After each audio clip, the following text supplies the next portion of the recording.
کہ ایک اداروں کی مداخلت 77 سال ہو گئے سن رہے ہیں کہ اداروں کی مداخلت ہے، اداروں کی مداخلت ہے، ایک دوسرے آپ میں مداخلت کرتے ہیں تو ہم اس محض میں پہنچ گئے ہیں کہ ہماری گونج پیدا کر رہے ہیں، ہماری جو سیاست ہے اس طرح میں پہنچ گئی ہے کہ ہم ملک کو بچانے کے چکر میں پڑ گئے۔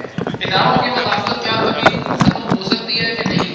اور دوسرا سوال میرا یہ ہے کہ آپ نے کہا جی کہ ہم اداروں مداخلت ختم دے چکری چھو مسلسل داروان بس آئین کے تحفظ کی تحریک چلا رہے ہیں، اس میں تمام سیاسی جماعتوں کو آپ نے دعوت دیا کہ آگے بیٹھیں، اس میں کیا مسلم لیگ نون بھی شامل ہے؟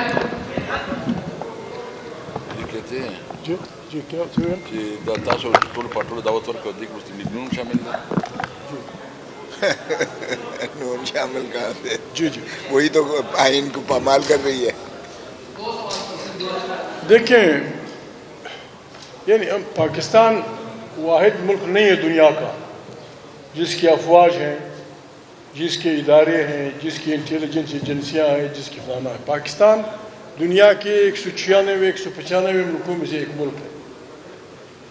انسان نے اپنی کلیکٹیو دانش میں وہ پرانی بدماشیاں کے لوگ چڑھ پڑتے تھے گھوڑوں پہ، ایک دوسرے کو قتل کرتے تھے، قبضے کرتے تھے، اجتماعی دانش میں انسان اس نتیجے پہ پہنچا ہے کہ موجودہ جمہوری نظام اپنی تمام نقائص کے باوجود زیادہ نزدیک ہے انصاف کے۔ ہماری افواج سے بڑی خطرناک افواج امریکہ کی ہے، ہمارے اداروں سے بڑی خطرناک ایجنسی CIA ہے، KGB ہے، موساد ہے، فلانا ہے۔ ہم بار بار یہ کہتے ہیں، ہماری بات کو پتہ نہیں کیا سمجھ کر اگنور کر دیا جاتا ہے۔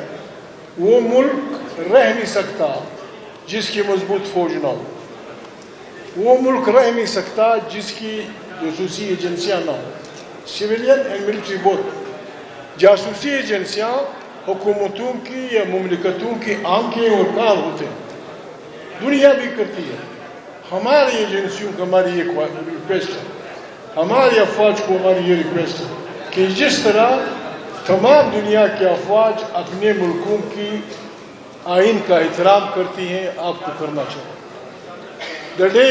the day you agree، Pakistan اپنی تمام مصیبتوں سے نکل آئے گا۔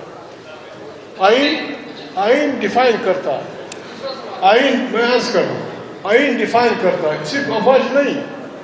دیکھیں، ڈکٹیٹرشپ کے 3 طریقے ہو سکتے ہیں۔ ایک یہ ہے کہ ماشاءاللہ فوج قابض ہو جاتی ہے، لوگوں کو تنگ کرتی ہے۔ ایک یہ کہ جوڈیشل ایکٹیویزم، کبھی کبھی ملکوں میں عدالتیں آسمان پر چڑھ جاتی ہیں، قابض ہو جاتی ہیں، اور کبھی کبھی سویلین حکمران اپنے کو بادشاہ بنانے کی کوشش کرتے ہیں۔ ہم نے ان تینوں کا راستہ روکنا ہے، نہ جوڈیشل ایکٹیویزم، نہ کسی آدمی کا بادشاہ وقت بننا، نہ فوجوں کا۔ آئین ہر ملک میں بنتا ہے، وہ اس میں ان کا آپ کا بھی رول اس معلوم ہے کہ آپ نے کس فریم میں رہنا ہے، جوڈیشری کا بھی رول معلوم ہے۔ اداروں آپ ہمارے اداروں سے ان کے ٹینک کون چھین سکتا ہے، ان کے جہاز کون چھین سکتا ہے، ان کی افواج کی طاقت کون چھین سکتا ہے؟ ہم یہ کہتے ہیں کہ خدا کے لیے دکھ ہوتا ہے۔ پرسوں مودی کا جو بیان آیا تھا، میں ریپیٹ نہیں کرتا، اس نے کہا میں ایسی فوج سے کیا بات کروں جو کاروباری لوگوں کی کا ایک مجمع بن گیا۔ یہ ہمارے لیے بالکل سارے ملک کے لیے بالکل اس کی بات ہے۔ ہم یہ نہیں کہ ہم اداروں کے مخالف ہیں، آپ ہمارے سر آنکھیں، آپ مہربانی کریں اپنے فریم میں رہیں۔ 75 سال کوشش کی، آپ نتیجہ ٹھیک نہیں نکلا، ہمارا ملک ٹوٹا، اب بری حالت ہے، ہر گلی میں قتل و قتال ہے، ہر جگہ نفرتوں کے انبار ہیں، کہیں کسی کے نام سے کہ یہ ساری بے انصافی کا نتیجہ ہے۔ ہم سب ڈنڈورا پیٹتے ہیں اسلام کا۔ اسلام، میں نے کل پارلیمنٹ میں بھی کہا تھا، اسلام کے لغوی معنی خدا کی مرضی کے سامنے دونوں ہاتھ اٹھانا، یہ لغوی معنی ہے اسلام کے، to surrender before the will of Allah۔ ہم نمازیں تو پڑھتے ہیں لیکن ہماری نمازیں ہمارے کاروبار سے تعلق نہیں رکھتی، بل لگے رہتے ہیں ہم سب. ہم نے جو یہ نہیں کہ ہم اپنے آپ کو وہ سمجھتے ہیں. آئے سب توبۃ النصوح قرآن کریم میں کہتے ہیں. توبۃ النصوح سب. ٹھیک. سب یہ کلیئر کیجیے گا, آپ کلیئر ہیں حقیقی آزادی کے حوالے سے. سیاسی لوگوں کے ساتھ آپ بیٹھنا نہیں چاہتے جو حکومت میں شامل ہیں, وہ آپ کو آفر دیتے ہیں کہ بیٹھ کے حقیقی آزادی چھوڑیے مجھے. ٹھیک ہے, میں سوال نہیں کروں. سیاسی لوگوں کے ساتھ آپ بیٹھنا نہیں چاہتے, انہیں آپ کہتے ہیں یہ پاپٹس ہے, یہ کرائے کے رائے کے 47 کی پیدائش ہے. جن سے حقیقی آزادی آپ لینا چاہتے ہیں ان سے بات چیت کرنے کے لیے عمران خان صاحب نے آپ کو نامینیٹ کیا تھا ڈائیلاگ کے لیے. وہ کہتے ہیں ہم ایک نیوٹرل ہو چکے ہیں. ٹھیک ہے, جوڈیشل ایکٹیویزم کا آپ کو خطرہ ہے کہ ساری لڑائی میں کہ جوڈیشل ایکٹیویزم نہ کہیں شروع ہو جائے. اصل بات آپ نے کرنی کس کے ساتھ ہے؟ یہ جو تحریک تحفظ پاکستان ہے, خبر بات کس سے کرنی ہے؟ دیکھیں دنیا میں لڑائیاں مستقل نہیں ہوتی. لڑائیاں مستقل نہیں ہوتی. ہمارے اس میں بحیثیت انسان بھی, بحیثیت مسلمان کی بھی, ہمارے لیے رول ماڈل محمد مصطفیٰ صلی اللہ علیہ وسلم. دو باتوں کی میں طرف آپ کی وہ کرتا ہوں.